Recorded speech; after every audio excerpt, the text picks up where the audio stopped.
Or was Eagle's key discovery not what it appeared?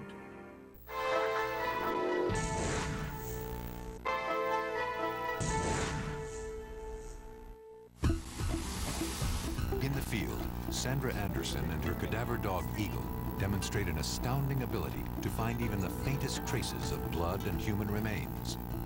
But in the crime lab, the puzzle pieces don't always fit together.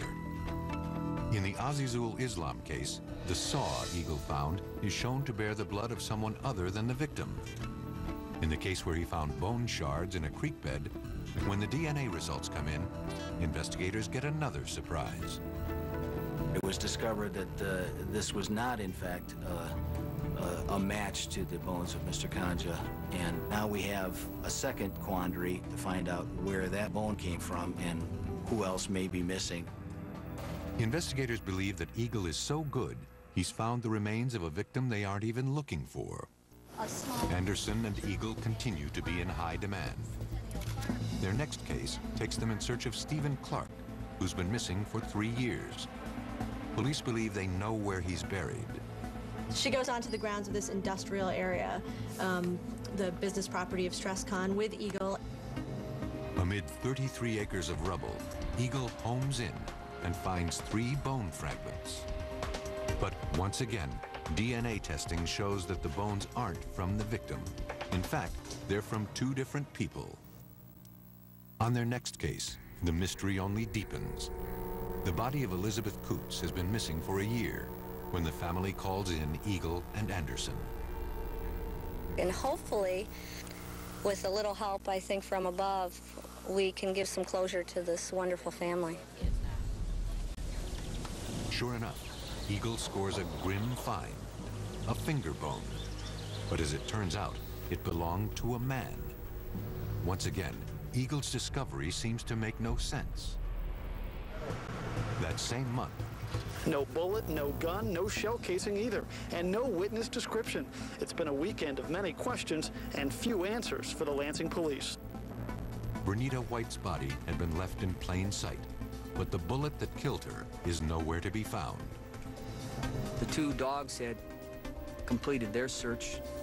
All the lab personnel were on their hands and knees searching, and then lab personnel went over that entire area again with metal detectors. And they didn't find anything. So then they decided to contact Sandy Anderson. In less than 5 minutes, Eagle does it again. A spent round, but there's no blood on it. This extra layer of mystery to a mystery that already exists. They're already trying to solve a crime, and on top of that, now they have this, other stuff that just does not fit into the case. Gotcha. That same summer, Eagle seems to outdo himself. Eagle, show me. With a case as cold as they come. 20-year-old Sharita Thomas had been missing for 21 years. In 1980, it was initially a missing persons complaint filed by Sharita Thomas' fiance. Her vehicle was found on the side of the road. Witnesses show that a gentleman in a blue truck pulled up to give her some assistance in getting her car going. She got in the truck and has not been seen since. Police pursued lead after lead, all of them false. Finally, after years of wild goose chases, Sergeant Alan McGregor went back to square one. We go back in the old files and we realized that probably the initial suspect back then was Jimmy Nelson. Nelson had a blue truck, and he also matched the physical characteristics given by the witnesses, and he did live within a quarter of a mile from where Sharita Thomas's vehicle was recovered.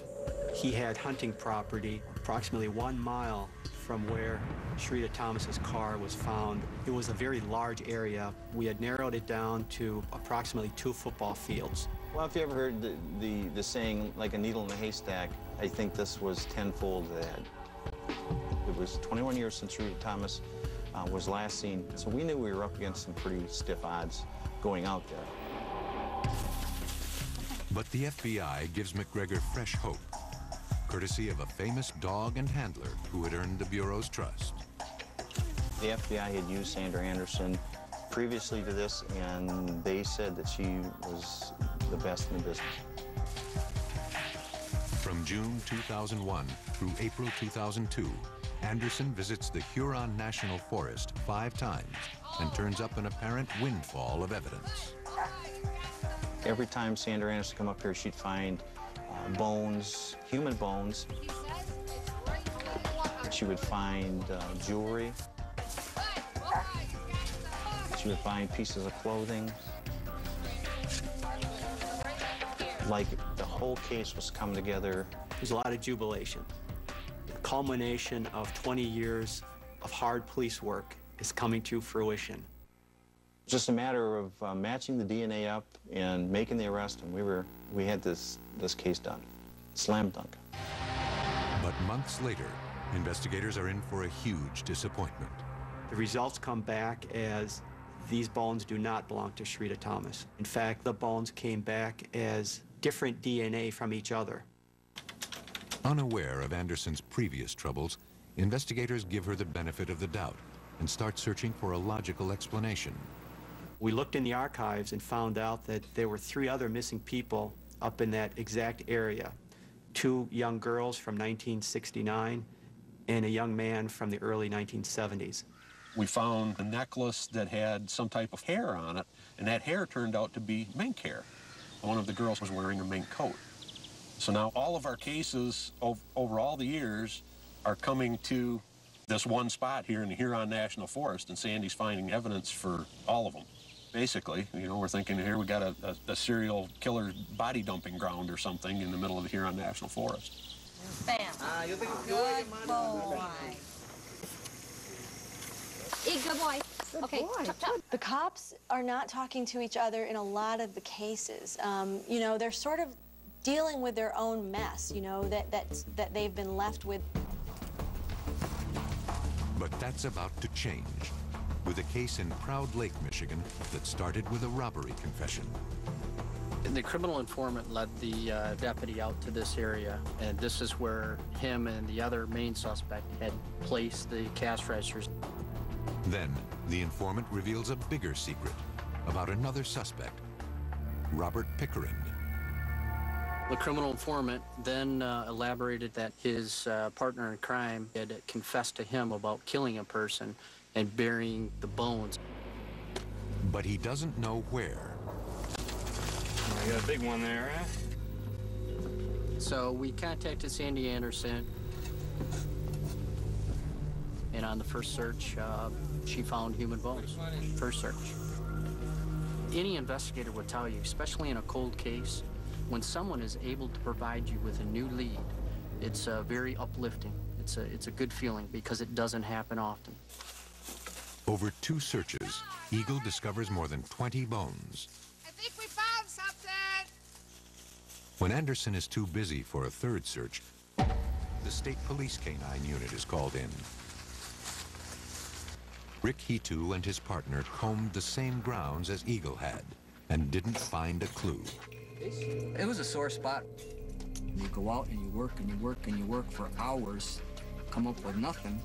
And Miss Anderson would go out in the woods or a place that I know was searched several times and find an item within a matter of minutes. In fact, Hitu had just come off of the Bernita White case when Anderson found that spent round. For her to come in that amount of time and find something that a short time, I just didn't buy it.